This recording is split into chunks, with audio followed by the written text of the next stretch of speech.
Bonjour les amis, l'actualité est riche au Congo. Beaucoup de sujets. On commence par lesquels? Monsieur Mutamba, le ministre à la Justice, c'est quelqu'un à qui j'ai déjà consacré une émission. Parce que quand je l'ai entendu parler, quand j'ai vu ses orientations, je me suis dit, voilà les gens qu'il faut. Et je l'ai soutenu en lui disant, monsieur, allez de l'avant. Au jour d'aujourd'hui, on demande d'élever son immunité. Cela ne veut pas dire qu'il est coupable. Cela veut tout simplement dire qu'il y a des soupçons qu'on veut voir clair dans l'affaire. Si j'avais les coordonnées de monsieur Mutamba, je l'aurais appelé pour qu'il nous dise qu'est-ce qu'il pense de ce qui se raconte autour de lui. Mais je peux déjà dire aussi qu'il est suffisamment intelligent pour dire qu'il peut laisser courir les bruits et le moment venu, il pourrait donner sa version des faits. À ce moment-là, ceux qui se réjouissent déjà du malheur qui pourrait lui arriver vont se retrouver aussi ridicules. Mais au cas où la justice nous prouve que M. Mutamba a des choses à se reprocher, je pense que lui-même sera d'accord avec la justice parce qu'il nous avait promis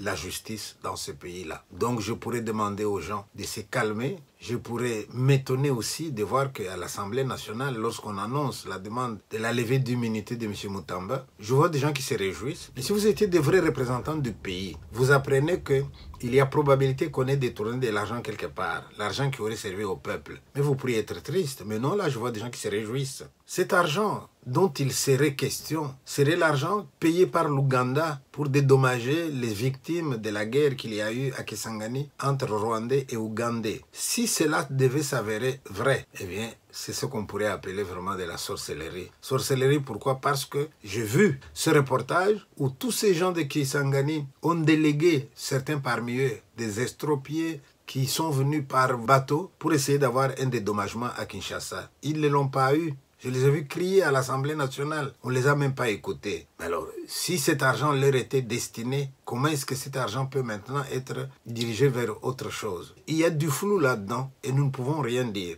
Alors, M. Mutamba, si ce n'est pas une stratégie, la presse existe, le moment venu, prenez la parole, dites-nous de quoi il est question. Comme ça, alors, on saura quelle position adopter. En attendant, je vous encourage, moi, à vous défendre, à nous expliquer. Et si jamais vous n'avez rien à vous reprocher, honte alors à ceux qui se réjouissent déjà maintenant. Je voudrais dire quelque chose à propos de l'Est du Congo. Nous avons des correspondants là-bas qui sont très reconnaissants du fait que nous parlons de leur situation et qui nous donnent parfois des renseignements. Et dans les renseignements qu'on nous donne, ils confirment que la souffrance est terrible. La banque n'existe pas, la monnaie ne circule pas. C'est très dur pour eux.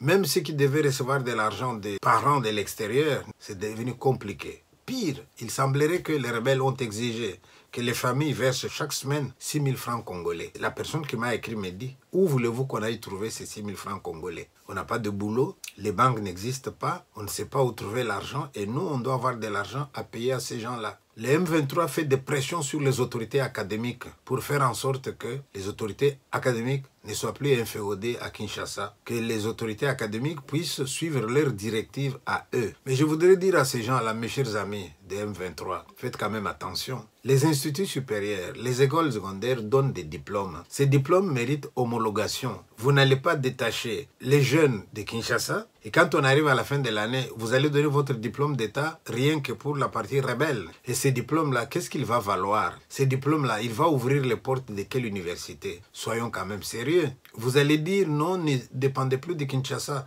Et si quelqu'un a fini les études là-bas et qu'il a envie de faire une thèse de doctorat, il va faire la thèse de doctorat à Goma? Ou bien est-ce qu'il va devoir s'ouvrir aux écoles doctorales qui existent déjà à certains endroits? Ben écoutez, n'exagérez quand même pas. On est en train de faire des négociations. Attendez un peu d'avoir gagné pour pouvoir instaurer tout ce que vous avez envie d'instaurer. Parce que moi, je fais partie de ceux qui pourraient déjà vous dire tout cela va cesser. Nous allons revenir à la situation normale. Je ne suis pas sûr que vous serez toujours là en train de donner des ordres. En rapport avec les négociations, les Américains, j'ai entendu dire qu'il sera question, par exemple, de faire en sorte que nous puissions collaborer avec les Rwandais. Eux, ils cessent de voler nos minerais, mais nous, on peut collaborer avec eux pour qu'eux les transforment. Je voudrais, moi, dire que je ne suis pas de ceux qui vont décider de ce qui doit se passer, mais je peux carrément dire à ceux qui auront la parole que les biens bruts que nous sortons du sol prennent de la valeur quand on les aura transformés. Et nous, on ne va pas se contenter de donner nos bruts pour permettre à ceux qui transforment de gagner plus que nous. D'ailleurs, les accords là disent même que il appartiendra au Congo de savoir quel minerai il veut donner aux autres pour la transformation, quelle mine il veut orienter, etc. La parole nous reviendra. Et quand la parole nous reviendra, j'incite moi, les autorités congolaises à se préparer déjà pour installer chez nous des usines de transformation. À ce moment-là, ceux qui veulent transformer chez eux, ils achètent carrément le brut au prix que nous, on aura fixé. C'est comme ça qu'on devra voir les choses à l'avenir. Je vois aussi qu'à Kinshasa, tout le monde se plaint des embouteillages, tout le monde se plaint de l'état de la ville quand il y a des inondations, etc.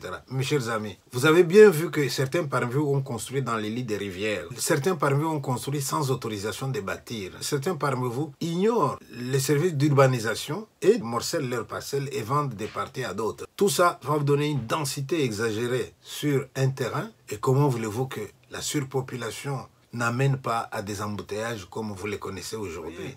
Les autorités ont leur part de responsabilité et même elle est grande parce que l'organisation de la ville, l'urbanisme et tout, ça fait quand même partie des prérogatives des autorités. Dernière chose, je suis témoin aussi de voir des gens qui partent en délégation, par exemple, à l'Union européenne, derrière un député pour dire « porter notre cause ». Mais je comprends qu'on puisse dire « porter notre cause » au niveau de l'Union européenne, dire par exemple que le pays voisin vole chez nous. Oui, il vole avec la complicité des Européens qui sont des receleurs. Ça se comprend.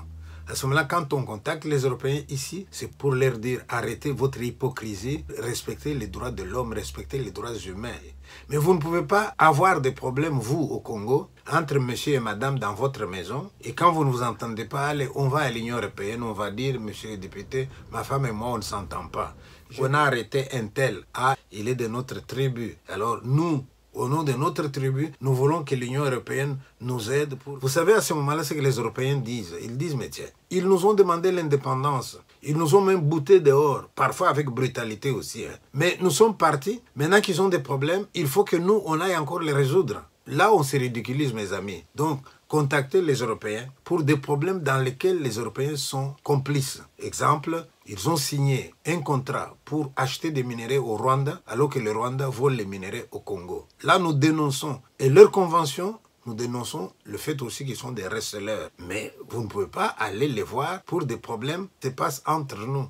Amis de Goma, amis de Bukavu, amis de l'Est du Congo, nous sommes de cœur avec vous. Continuez à nous tenir au courant de ce qui se passe. Nous les dénonçons avec l'espoir que toutes ces réunions vont vite se terminer pour que les tueries cessent. Ne vous reposez pas sur vos lauriers. Les gens de Kivu ont besoin de nous tous. Je vous remercie. À peine mourrait-on pour un juste. Quelqu'un peut-être mourrait-il pour un homme de bien. Mais Jéhovah Dieu, tu as prouvé ton amour et ta grâce envers moi. On sait que lorsque j'étais encore pécheur, Christ est mort pour moi, autant marqué. Ennemi que j'étais, tu as fait de moi ton ami. Tu partages avec moi les moments les plus profonds de tes intimités. Tu es à moi, je suis à toi, et entre nous deux, c'est même dans la mort.